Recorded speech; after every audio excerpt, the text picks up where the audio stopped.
Hello and welcome to a brand new edition of Inside Out on the Road, a show where we focus on individual stocks with in-depth analysis, deep dive into the financials and tell you about the key risks and triggers going forward. Let's not waste any time and get to our first stock today. My colleague Nigel traveled to Kolkata and gets us this very special deep dive on Eveready. Well, Inside Out on the Road has traveled to the city of joy. We're in Kolkata at the headquarters of Eveready Industries. Remember, the stock market is a little bit more optimistic on the prospects of Eveready 2.0, so to call it. That's post the Burman's takeover and after many years of not growing at all.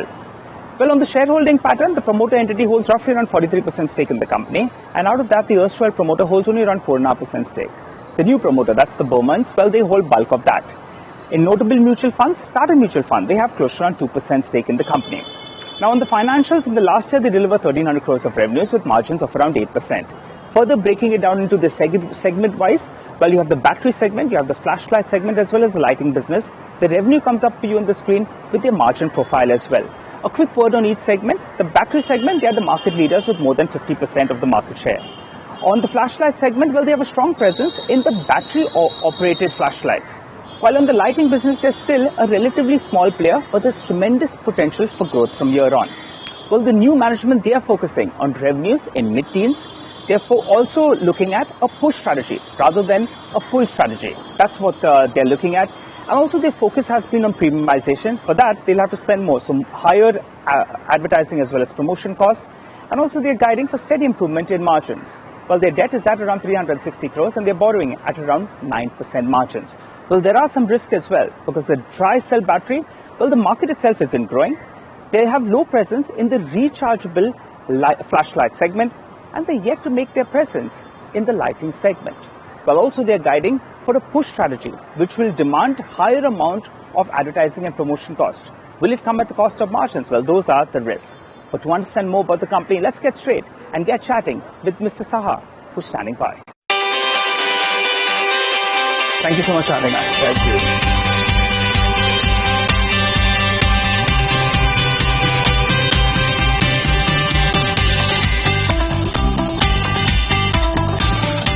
Now, the stock markets are excited about Eveready 2.0. With you at the helm, could you tell us what are the 3 or 4 important points that you've set out with regard to a strategy for Eveready 2.0?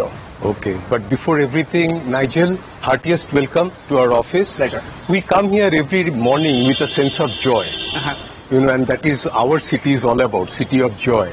And I hope that during the course of this conversation, I can share some part of that joy with you. Absolutely. Your shareholders are waiting by for some kind of joy because otherwise, Eveready has always had plenty of potential. But that's not been unleashed. So, Eveready 2.0, what have you listed out as your goal? First of all, I wouldn't put a numeral to the version of Eveready. Okay. I would like to call it Eveready Infinite. Okay. But, in real sense, without going into semantics, I would say that let me put it in 2 time buckets. One is the immediate to medium term, and the other the long term. Right. Medium term I would define as 3 to 4 years. We are good to go to a 2x from our current scale during the medium term. See, when you double these revenues in the next 4 years or so, what should the contribution look like? Batteries, today is bulk of it. You have flashlights as well as lights.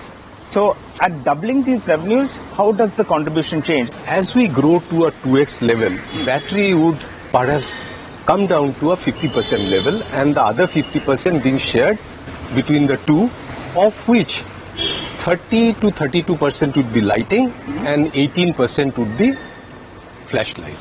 Battery would still continue to grow, but it is a mature category. Right. It would grow maybe around 7 to 8%. It won't grow but the other 2 categories, lighting and flashlights, they would need to grow beyond 25% to fuel the growth that I have just now mentioned. In the carbon zinc batteries, well, you're the leader out there. You have more than 50% of the market share and you have held on to that. Could you tell us how do you see market share shaping up? In both the categories, that is carbon zinc as well as alkaline. First of all, let me get to the market. The market is today 90% carbon zinc, 10% Duracell. Right. We are 54% of the total market, Right. which comprises of all 100 batteries that are sold. Yes. We are over-indexed in the carbon zinc side, where we hold more than 60%, and we are under-indexed in the alkaline part. As we grow, we would certainly like to leverage the under-indexed part of our business, Yes. and we would naturally like to sustain where we are already strong. If we can do better in our under-indexed areas, then we hold on to our market share, if not improve upon it. Got it. Mr. Saha, as a user, I'm aware that alkaline batteries are double the cost of a carbon zinc battery.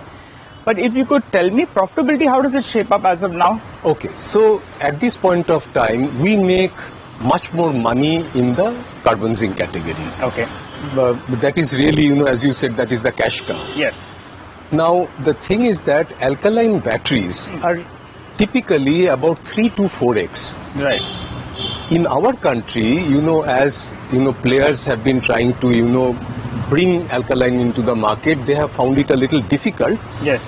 To do that 3 to 4x, people have tried but have not been successful. Right. So they have come to a 2x level. So this is, I would say, the initial phase of alkaline.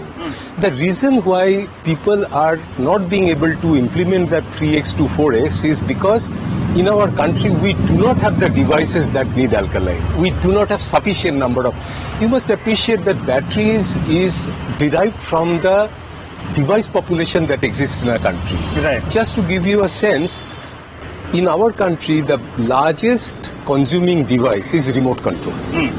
That takes about 40% of all batteries that is consumed. Yes.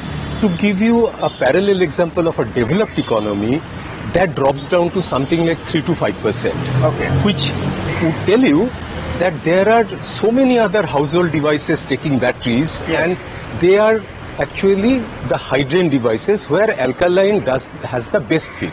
Right. Like for example, I'll give you, toys are very small in India. I mean, we really need to grow in toys too.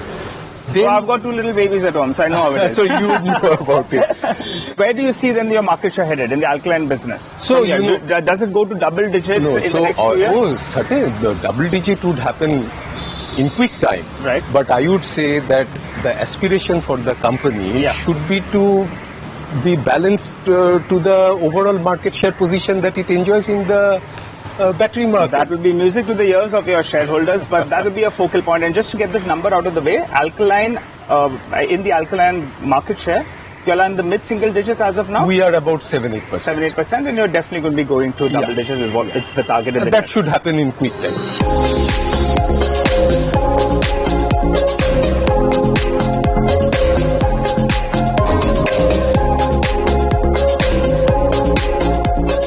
Well, Mr. Saha, it's good to know you're focused on doubling the revenues. But a couple of questions here.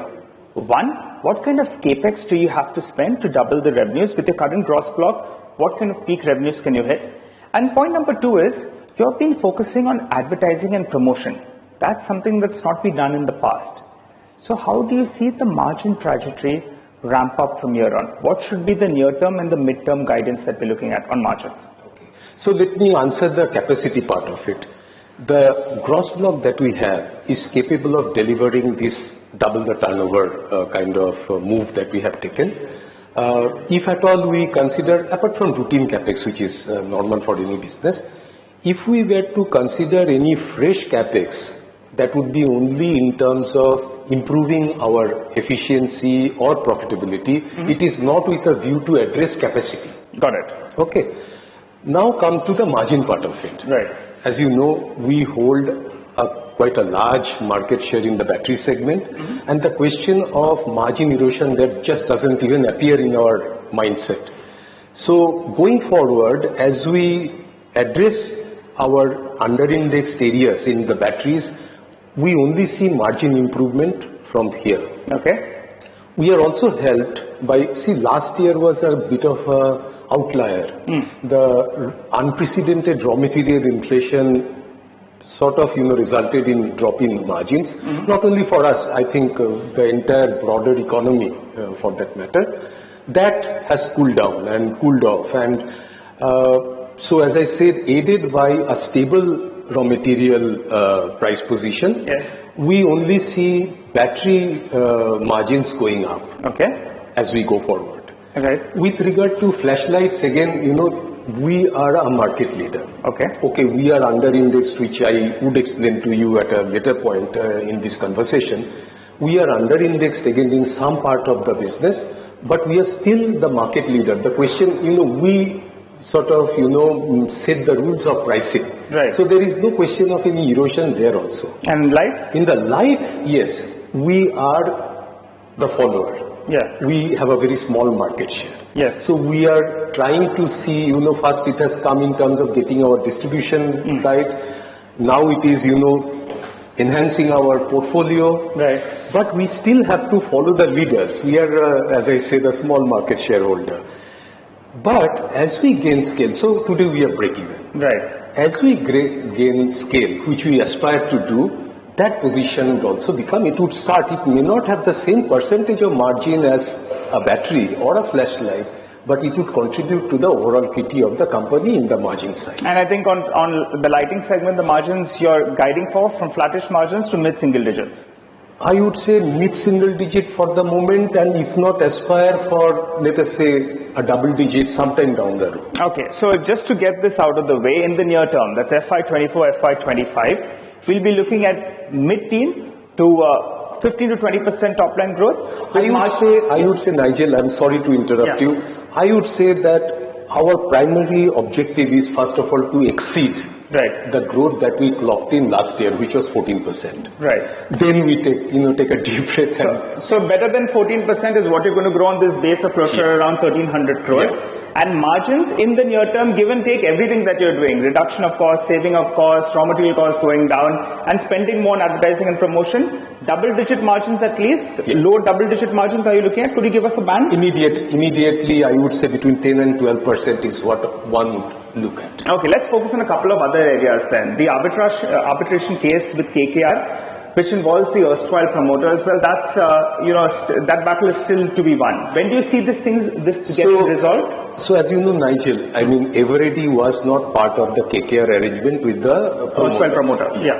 So we have just been sort of dragged into this. We were not a part of the signing of the facility agreement and all that. And we really believe that we should not be playing any role at all in this. However, it is going through a legal process. It is currently going through arbitration, which the deadline says sometime around early next year. Only, if there are slippages in there, it is not in our control. We would fight this valiantly, and that is what we have been doing. But there's no risk to the existing business? Because No.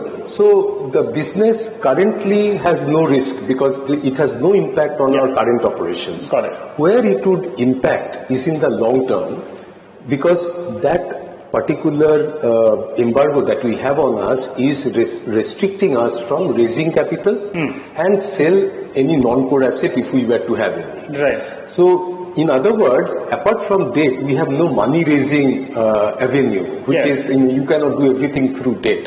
So, if this arbitration gets resolved, the Burmans, do they intend to go ahead and infuse fresh capital into the business? Because they can't do it now because of the arbitration case. But post that, have they hinted that yes, they want to go in there and take a bigger bite of this business? So, I would just share some perspective which I've come to understand, and much of it is in the public domain, so it is not some opinion that I am giving. We all know of the success the Burmans have had in the FMCG space. Yes. What I understand is they are trying to build a bouquet of brand and distribution in addition to what they have already got.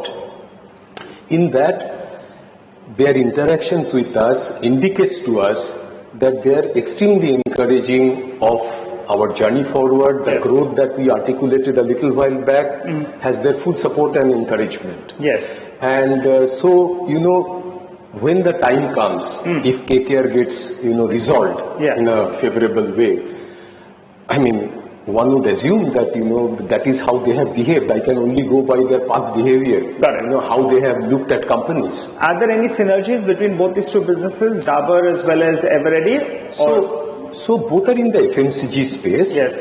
Dabur is, of course, way beyond Eveready at this point of time, so they are the big brother. Yes. There is no operating synergy per se, but we certainly try to benchmark ourselves to all the best practices that they follow. So, it is a learning thing for us. Got it. And it's a very good example to follow. Got it.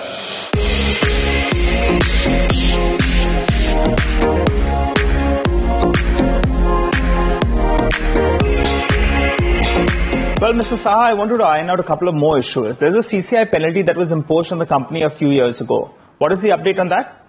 So the company is currently in NCLAT with an appeal, and the hearings are yet to be concluded.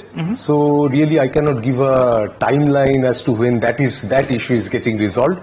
So we highlight it as a point, in our, wherever we make statements and notes to our accounts, etc. Okay, all right. And what about, debt was a friend of the earlier promoter, which became a big enemy. Currently our debt is around 365 crores odd. How does that shape up? Do you have a repayment cycle that you all are looking at? And given that you all have various plans, can the debt go up or has it peaked out around these levels? I would say debt has peaked up at these levels, and going forward, the management is completely, sworn to reducing it down to a more, I would say, reasonable level. So in the next 2 to 3 years, with the operating cash flows that we have, yes, we believe that it should come down to a very low level of debt. So the next couple of years, because the debt come down to sub 100 crores with the cash flow? It would be somewhere around 100 crores. Okay, all right. Final question before we wind down. There's a lot of focus on electric vehicles, EV. And since you're into batteries, is there any relatability of these two businesses, or are they poles apart and there's no relation to Eveready Industries?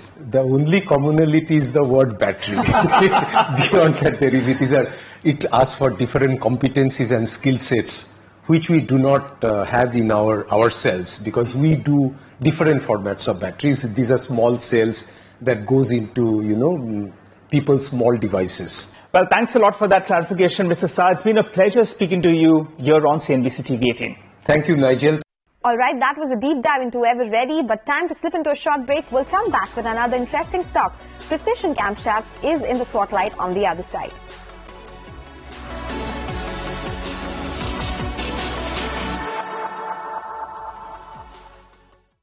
Welcome back. You're still tuned into Inside Out on CNBC-TV18. Today's Swotlight is on Precision Camshafts, which is a leading camshaft manufacturer.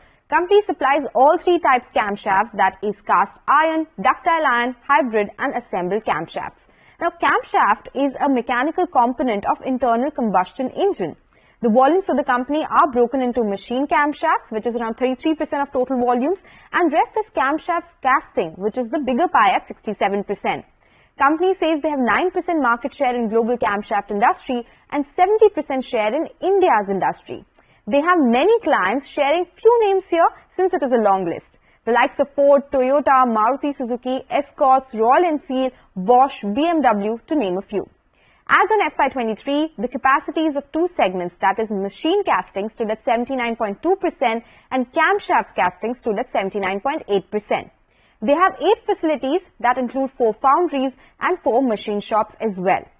Company also has global presence with 2 subsidiaries and 2 step-down subsidiaries and have presence in Netherlands and Germany. Now about the financials.